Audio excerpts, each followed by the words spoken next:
Shalom, kembali lagi kita berjumpa. Pada hari ini kita akan merenungkan firman Tuhan. Namun sebelum kita masuk dalam perenungan firman Tuhan, sebelum kita membaca firman Tuhan dari Alkitab, mari kita siapkan hati kita satu dalam doa kita. Mohon pimpinan Roh Kudus. Kita berdoa. Ya Tuhan kami, pada saat ini kami hamba-hambamu rindu untuk kembali merenungkan firman-Mu Tuhan. Kuasai kami dengan kuasa Roh Kudus-Mu, sehingga kiranya firman yang kami baca, yang kami dengarkan, dapat kami mengerti dan kami pahami. Itu semua kami harapkan oleh karena tuntunan dan penyertaan Roh Kudus. Oleh karena itu Tuhan, pada saat ini kami mohon kehadiran Roh Kudus bagi kami, hamba-hamba-Mu yang hendak untuk membaca dan merenungkan firman-Mu. Berfirmanlah Tuhan kepada kami, hamba-hamba-Mu, sebab kami telah siap untuk datang membaca dan merenungkan firman-Mu. Dalam nama Kristus Yesus Tuhan kami berdoa. Haleluya. Amin. Ya, hari ini Jumat 29 September 2023. Bahan bacaan kita terambil dari kitab Filipi, pasalnya yang pertama ayat 12 sampai ayatnya yang ke-26. Saya akan bacakan bagi kita sekalian. Di bawah judul Kesaksian Paulus dalam penjara.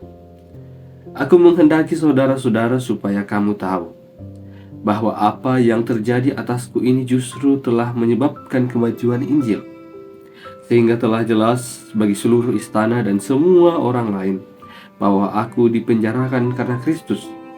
Dan kebanyakan saudara dalam Tuhan telah beroleh kepercayaan karena pemenjaraanku untuk bertambah berani berkata-kata tentang firman Allah dengan tidak takut. Ada orang yang memberitakan Kristus karena dengki dan perselisihan, tetapi ada pula yang memberitakannya dengan maksud baik. Mereka ini memberitakan Kristus karena kasih, sebab mereka tahu bahwa aku ada di sini untuk membela Injil. Tetapi yang lain karena kepentingan sendiri dan dengan maksud yang tidak ikhlas. Sangkanya dengan demikian mereka mempererat bebanku dalam penjara. Tetapi tidak mengapa, sebab bagaimanapun juga Kristus diberitakan, baik dengan maksud palsu maupun dengan jujur. Tentang hal itu aku bersuka cita, dan aku akan tetap bersuka cita, karena aku tahu bahwa kesudahan semuanya ini ialah keselamatanku oleh doamu dan pertolongan Roh Yesus Kristus. Sebab yang sangat kurindukan dan kuharapkan ialah bahwa aku dalam segala hal tidak akan beroleh malu, melainkan seperti sedia kala. Demikian pun sekarang, Kristus dengan nyata dimuliakan di dalam tubuhku, baik oleh hidupku maupun oleh matiku. Karena bagiku hidup adalah Kristus dan mati adalah keuntungan. Tetapi jika aku harus hidup di dunia ini, itu berarti bagiku bekerja memberi buah. Jadi mana yang harus kupilih? Aku tidak tahu. Aku didesak dari dua pihak. Aku ingin pergi dan diam bersama-sama dengan Kristus. Itu memang jauh lebih baik. Tetapi lebih perlu untuk tinggal di dunia ini karena kamu.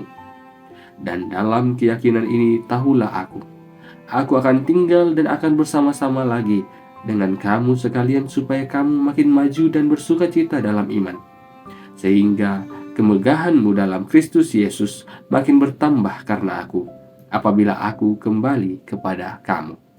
Terpujilah Tuhan, haleluya, amin. Tema perenungan kita pada hari ini, tekun dalam iman. Dalam pembacaan kita, Paulus sangat mencintai dan merindukan orang-orang di Filipi. Dia selalu mengingat dan memikirkan mereka, mendoakan mereka dan selalu rindu untuk berjumpa dengan mereka. Satu kenangan indah yang justru menjadi sukacita Paulus ketika berada dalam penjara dan mengingat terbangunnya kasih yang dialami bersama dengan orang percaya di Filipi, dan yang lebih membuat Paulus merasa bersyukur ketika ia mendengar bahwa orang-orang percaya di Filipi tetap merawat dan memelihara persekutuan mereka.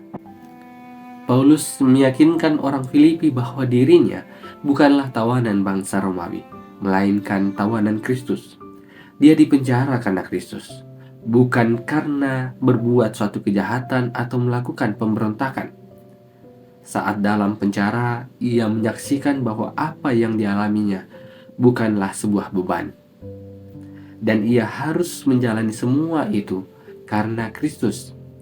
Kemenangan yang telah diperolehnya di dalam Kristus melahirkan kekuatan baginya dalam menghadapi pengadilan yang sangat mungkin diputuskan bersalah dan pasti akan dibunuh. Pernyataan Paulus sangat tegas. Bagiku hidup adalah Kristus dan mati adalah keuntungan. Kemenangan Kristus telah dianugerahkan bagi orang percaya. Dan kemenangan itu tidak dapat dirampas dari kehidupan kita, baik kehidupan atau kematian. Malaikat-malaikat, pemerintah-pemerintah, kuasa-kuasa baik di atas maupun di bawah, atau suatu makhluk lain, tidak ada lagi yang dapat memisahkan kita dari kasih Kristus. Karena itu, mari meneladani sikap iman orang percaya di Filipi. Demikian pula keteladanan iman Paulus yang terus berusaha memelihara persekutuan di dalam Kristus sekalipun dia dalam tekanan dan ancaman. Yakinlah, Kristus adalah kemenangan kita. Amin. Terpujilah Tuhan atas firman-Nya, dan bagi kita yang telah membaca dan renungkan firman ini, kiranya kita makin diperlengkapi dalam kehidupan kita hari lepas hari. Mari kita masuk dalam saat teduh. Mohon tuntunan Roh Kudus kembali dalam renungan firman ini, supaya firman ini jangan hanya kita baca saat ini saja, namun dapat tertanam baik dalam hati dan pikiran kita, untuk dapat kita terus gumuli sehingga firman itu makin nyata dalam kehidupan kita. Kita satu dalam doa, dalam saat teduh kita berdoa. Ya Tuhan kami, Sang Pemilik kehidupan kami, firman-Mu kembali telah kami baca. Pada saat ini Tuhan, kami kembali rindu hadir di hadirat Tuhan Kudus dalam doa kami. Kami mohon pimpinan Roh Kudus bagi kami masing-masing yang penuh dengan kekurangan, penuh dengan keterbatasan. Namun kami rindu juga Tuhan, sama seperti jemaat Filipi. Ajarlah kami Tuhan, supaya iman kami makin teguh dalam Engkau, agar kami tidak goyah. Sebab kami juga rindu Tuhan untuk menjadi umat yang berserah penuh kepada Tuhan, yang kepercayaannya tidak akan tergoyahkan oleh apapun yang ada dalam dunia ini. Hadirlah Tuhan dalam rupa Roh Kudus untuk memperlengkapi kami masing-masing, sehingga firman ini dapat kami pahami dan kami makin mengerti.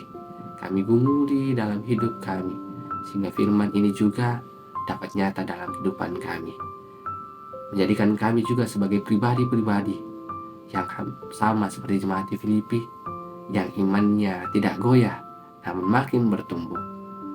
Inilah kami Tuhan yang datang berdoa dan mengucap syukur di dalam nama Kristus Yesus Tuhan dan Juru Selamat kami yang hidup. Kami berdoa. Amin. Demikian renungan firman Tuhan hari ini. Kiranya kita dapat berjumpa lagi dalam renungan firman Tuhan esok hari. Tuhan Yesus memberkati. Sampai jumpa.